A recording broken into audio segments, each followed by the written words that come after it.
Bueno, vamos a compartir con Fernando Bora, director ejecutivo de la Cámara Venezolana del Transporte Interurbano. Bienvenido, Fernando. Un nuevo año, ¿no? Y bueno, yo no sé si hay muchas diferencias entre la última vez que conversamos el año pasado sobre la situación del sector transporte con este inicio de este año 2024. Yo creo que las cosas están más o menos igual. Bueno, bienvenido.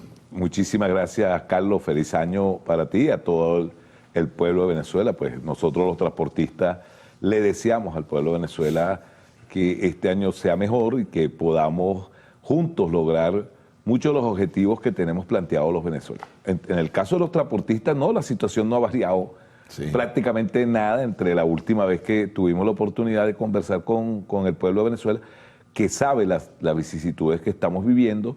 El sector transporte sigue con el problema del combustible, que es el problema más grave que tenemos, que es el que no nos permite salir a trabajar todos los días. Tenemos compañeros en el interior que están durando hasta una semana parados, y eso afecta los ingresos del transportista, afecta la calidad del servicio, el volumen de servicio, y por eso en ciudades como Caracas, en las horas picos, la población está sufriendo muchísimo por la falta de unidades. Falta de unidades debido al tema del combustible. Igual en el sector interurbano la situación sigue siendo grave, ya que los autobuses que circulan por el resto del país también están perdiendo 2 y 3 días para surtir gasoil. Primero porque la carretera no se consigue. Claro. O sea, echar gasoil en la carretera es prácticamente imposible para las unidades de transporte público. En la mayoría de las estaciones donde hay una cola de gandola, y bueno, usted va cargado de pasajeros. Se definieron 17 estaciones de servicio en carretera y ni las estaciones cumplen con ese propósito, ni PDVSA los obliga a que se cumpla. Total que... ¿Y por qué, Fernando? O sea, si hay una obligación, es un acuerdo establecido. Mira, nosotros... Es una normativa que surgió, es la obligación, es movilizar a un país, ¿no? Aparte de una sociedad. PDVSA no le ha dado explicaciones al país. Mucho menos no la va a dar a los transportistas. Sin embargo, nosotros tenemos un organismo que es el órgano superior del transporte, en el cual dirige la vicepresidenta de la República, la doctora Delcy Rodríguez, que también dirige el vicepresidente de los servicios, el general Néstor Reveroli, donde están los ministros de Transporte, ministros de Relaciones Interiores, Comercio, y está la representación de PDVSA. Entonces, en ese órgano, PDVSA se compromete a hacer y a tomar cierto tipo de decisiones. Pero después que salimos de esas reuniones, eso no se cumple. Y nosotros lo hemos denunciado aquí en tu programa y le hemos dicho al presidente de la República a través de los medios: presidente, revise la situación de PDVSA con respecto a los transportistas. A usted le dicen que se nos suministran un volumen de combustible. Ese volumen de combustible que le dice en el informe PDVSA, eso es mentira. Y es mentira porque más de la mitad de ese combustible que se le asigna a los transportistas es desviado para suplir a organismos del Estado, llámese de seguridad, alcaldías y gobernaciones, que los necesitan también, claro, pero que deberían tener unas estaciones también para ellos en medio de esta escasez.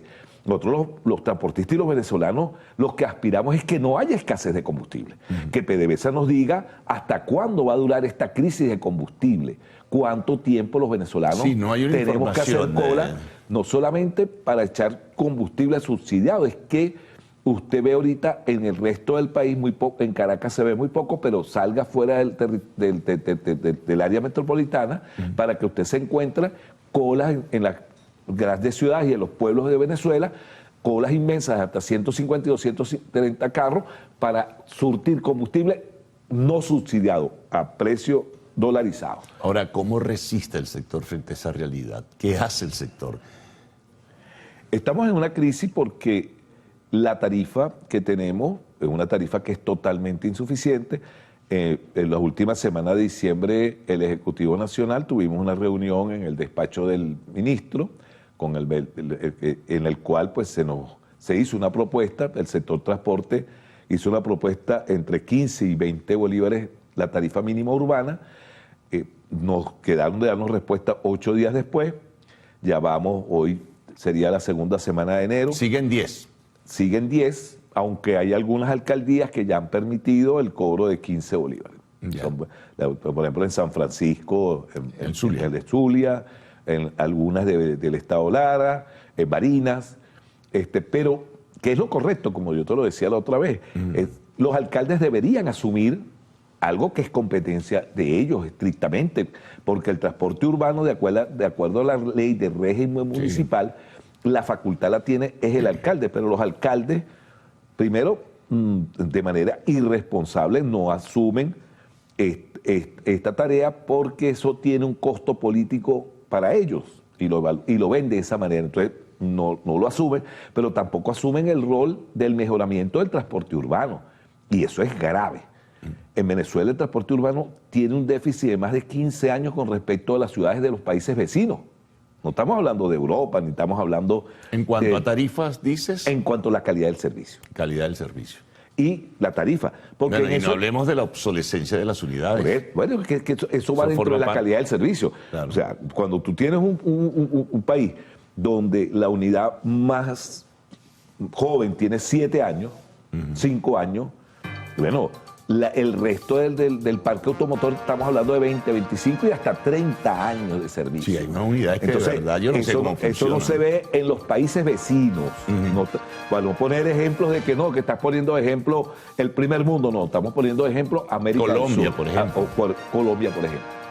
América del Sur, cualquier país de América del Sur nos lleva una ventaja sustancial en el transporte urbano, porque hay conciencia de que el transporte urbano debe tener un subsidio, bien sea directo al ciudadano o indirecto a los transportistas. Vamos a hacer una pausa, Fernando, y vamos a regresar enseguida. Estamos conversando con Fernando Mora, director ejecutivo de la Cámara Venezolana del Transporte Interurbano.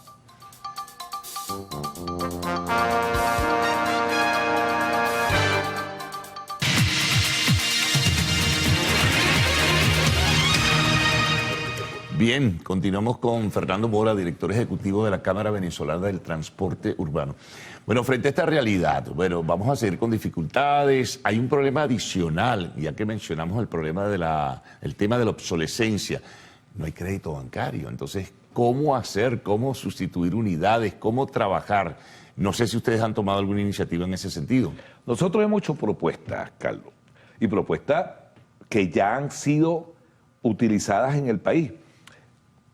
Cuando se crea el Fondo Nacional de Transporte, conocido como FONTUR, sí. Fondo Nacional de Transporte Urbano, cuando se creó precisamente como un mecanismo de auxilio financiero a los transportistas para poder evitar de que ese costo financiero se le imputara a la tarifa, que la tarifa tuviera un costo social y la diferencia entre la tarifa social y la tarifa real, esa diferencia se la compensara el Estado y debe compensársela el Estado a los transportistas. Nosotros hemos dicho, hay que alimentar el Fondo Nacional de Transporte con recursos del Estado. ¿De dónde se van a sacar esos recursos? Hemos dicho, señores, cobren el combustible y de una alícuota parte del combustible, pásenlo a ese Fondo Nacional para poder financiar el transporte público de aquellos que no tienen carro, que son la inmensa mayoría de la población. Quienes tienen vehículos, son la minoría, no es la mayoría de la población. La mayoría de la población se desplaza o la desplazamos los transportistas. Sí, claro.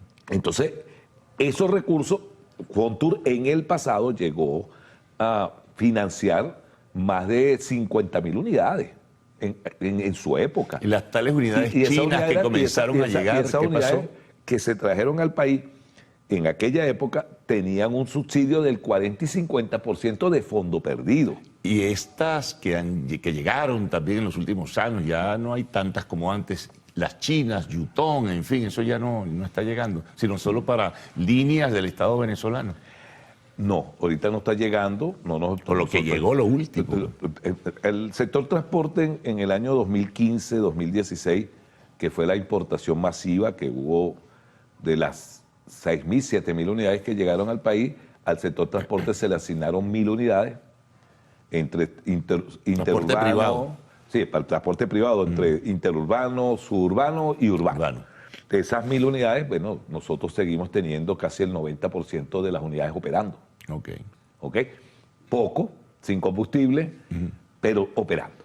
De las otras 6.000, bueno, habría que preguntarle al Ejecutivo dónde están. el tema es que es muy difícil, cualquier empresa del Estado de transporte que se funde y la tarifa sea más social que la social que nosotros tenemos, jamás van a tener los recursos para poder mantener esas unidades. Y el final ya lo conocemos y lo palpamos. Cuando bajamos hacia Guarena y vemos a la izquierda el terminal de Oriente, ahí palpamos esa realidad. Y eso que sucede ahí lo vemos en muchos estados del país, donde esas unidades que llegaron en aquella época no están prestando servicio, pero es porque... O las canibalizaron, como llaman. Por eso, pero es porque es una política equivocada. No, desde luego que es una política equivocada. Ahora bien, la posibilidad que el sector privado del transporte, por ejemplo, el urbano y el interurbano, Fernando, pueda tratar de conseguir algún financiamiento internacional para traer unidades. Mire, ahí sí, hay que decirlo, el bloqueo nos ha hecho un daño tremendo, los bloqueos económicos al país. Nosotros, y yo como venezolano, y te lo he dicho en este programa, yo soy enemigo de los bloqueos.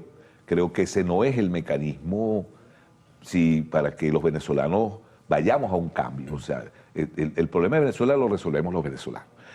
Todo bloqueo económico no perjudica a las élites de los países que los bloquean. Terminan perjudicando al pueblo.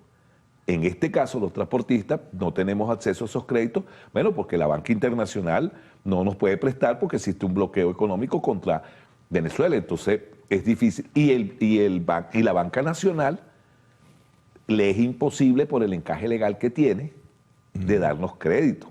Y de hecho, nosotros es muy Y poco. buscar un mecanismo, Fernando, a través del Estado venezolano como puente con algún país, no para el sector público, sino para el sector privado, y que ustedes asuman la responsabilidad del pago de las unidades, ¿no se puede hacer? Sí se podría hacer, y en el pasado se hizo. No necesariamente con China, puedes hacerlo, no sé, con España, con cualquier otro país europeo. Eso es algo que está en la mesa y que venimos proponiendo y que aspiramos que en este año 2024 hagamos una realidad. El sector interurbano estamos estudiando posibilidades con un sector... Tienes a Brasil ahí al lado. Sí, pero ensambla unas unidades tremendas. Sí, pero nosotros el sector interurbano hemos venido evaluando la posibilidad de una alianza con sectores financistas de España.